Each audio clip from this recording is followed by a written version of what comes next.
ও দাদা, হরে কৃষ্ণ। বলুন প্রভু, আমি কি কোনো আপনার সেবা করতে পারি? আমার কিছু প্রশ্ন ছিল। আমি কি 2 মিনিট আপনার সাথে কথা বলতে পারি? অবশ্যই, কেন নয়। হ্যাঁ, বলুন, আপনার কি জিজ্ঞাসা রয়েছে প্রভু? প্রশ্নটা হচ্ছে, আচ্ছা, যখন আমি ইসকন মন্দিরে আসি তখন দেখা যায় হরে কৃষ্ণ, কৃষ্ণ কৃষ্ণ হরে হরে এভাবে নাম করে। কি নাম এটা, কেন করে? হরে কৃষ্ণ। অতি সুন্দর প্রশ্ন প্রভু। অ্যাকচুয়ালি কলিযুগের যুগধর্ম হরিনাম সংকীর্তন। ইসকন ভক্তরা শ্রী চৈতন্য মহাপ্রভুর যে নির্দেশ, শিল প্রভুপাদের বিশেষ কৃপায় সংকীর্তন আন্দোলন করে চলছেন। আর মহাপ্রভু নিয়ে এসেছেন হরিনাম সংকীর্তন, গোলকেরও প্রেমধন হরিনাম সংকীর্তন। এই কলিযুগের যুগধর্ম হচ্ছে হরে কৃষ্ণ কৃষ্ণ কৃষ্ণ হরে হরে, হরে রাম রাম রাম হরে হরে। শিল প্রভুপাদের কৃপায় মহাপ্রভুর এই সংকীর্তনকে সারা বিশ্বে ইসকনের মাধ্যমে প্রচার প্রসারিত হচ্ছে।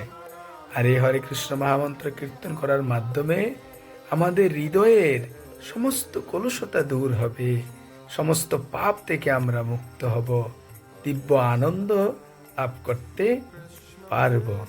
নাম চিন্তামণি। এই হরে কৃষ্ণ মহামন্ত্র নাম করার মাধ্যমে প্রভু আপনিও সুখী হতে পারেন, আপনিও আনন্দ লাভ করতে পারেন। তাই ইসকনের সমস্ত ভক্তরা হরে কৃষ্ণ মহামন্ত্র কীর্তন করেন এবং অন্যকেও হরে কৃষ্ণ মহামন্ত্র কীর্তন করতে যুক্ত করেন।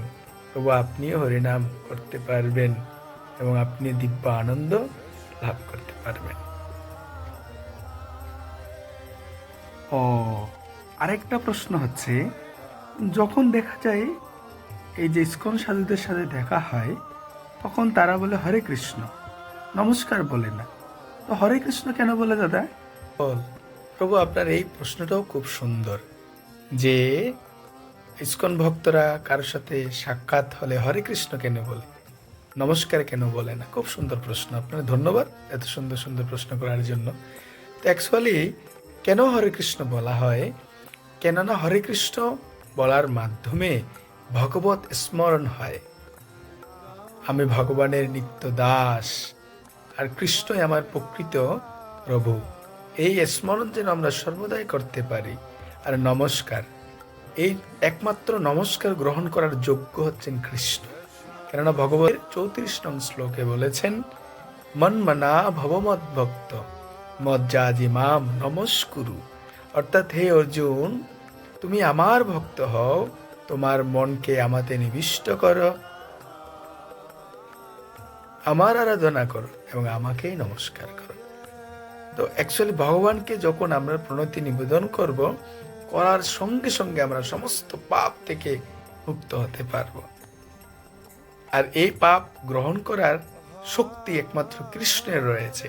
তা আমাদের উচিত সকলকেই কৃষ্ণের শ্রীচরণ কমলে বন্দনা করা, প্রণতি নিবেদন করা। আর একে অপরকে সাক্ষাৎ হলে কৃষ্ণ নাম স্মরণ করিয়ে দেওয়া আর কৃষ্ণ নাম করা, সেটা যেন আমরা ভুলে না যাই। শুধু এমন নয় যে এই কলিযুগে আমরা একমাত্র ইসকন হরে কৃষ্ণ মহামন্ত্র উচ্চারণ করছেন বা অন্যকে সম্বোধন করছেন, এরকম নয়। আপনি দেখতে পাবেন, আপনি হয়তো জানেন, সত্যযুগ থেকে নারদ মুনি যখন কোথাও যেত, কি বলতো? নারায়ণ নারায়ণ। হ্যাঁ, আর যখন নারদ মুনির সাথে কেউ সাক্ষাৎ করত, কি বলতো? নারায়ণ নারায়ণ। তো শিল প্রভুপাদ সেই শিক্ষায় এই কলিযুগের যুগধর্মের মাধ্যমে প্রবর্তন করেছেন। হরে কৃষ্ণ। এই সম্বোধন যেন আমরা কখনো ভুলে না যাই। এই কলিযুগের যুগধর্ম মহামন্ত্র যেন কখনো ভুলে না যায়। সর্বদা স্মরণ করার জন্য, করিয়ে দেওয়ার জন্যই ইসকন ভক্তরা একে অপরকে হরে কৃষ্ণ বলে সম্বোধন করেন। হরে কৃষ্ণ প্রভু। দাদা, আমি তো গীতা পড়ি না। আচ্ছা, আপনি অবশ্যই গীতা পড়তে পারেন। সকলেরই গীতা পড়ার অধিকার রয়েছে। আর এই ভগবত গীতায় সমস্ত শাস্ত্রের সার রয়েছে। গীতা সুগীতা কর্তব্যা কিবর্ণই শাস্ত্র বিস্ত্রয়ে ইয়া স্বয়ং পদ্ম না অবশ্য মুখপদ্ম বিনিশ্রিতা। যে গীতা ভগবান শ্রীকৃষ্ণের মুখ নিঃসৃত বাণী, সেই গীতা অধ্যয়ন করার মাধ্যমে সমস্ত শাস্ত্রের সারমর্ম উপলব্ধি করা যায়। তাই প্রভু, আপনিও মায়াপুরে এসেছেন, একটা ভগবদ গীতা নিয়ে যাবেন, প্রতিদিন অধ্যয়ন করবেন। আপনি যখন বলেছেন তাহলে আমি যেহেতু মায়াপুরে এসেছি, একটা গীতা নিয়ে যাব। তবে আপনি আমাকে একটু হেল্প করবেন, কিভাবে পড়তে হবে একটু জানাবেন, কেমন দাদা? এই নিশ্চয়, অবশ্যই, কেন নয়। আপনি ভগবদ গীতার প্রথমে মঙ্গলাচরণ করবেন। মঙ্গলাচরণ করার পর তারপর প্রথম অধ্যায় প্রথম শ্লোক থেকে শুরু করবেন। প্রতিদিন একটা শ্লোক অনুবাদ তাৎপর্য করবেন, বাস এতে।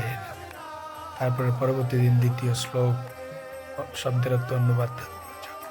এভাবে প্রতিদিন একটা শ্লোক আপনি অধ্যয়ন করুন, আপনার জীবন ধন্য হবে। আপনার সাথে দেখা হয়ে কথা বলে খুব ভালো লাগলো দাদা। হ্যাঁ, হরে কৃষ্ণ, হরে কৃষ্ণ। কৃষ্ণ। হ্যাঁ প্রভু, আপনার সাথেও দেখা হয়ে আমার খুব ভালো লাগলো।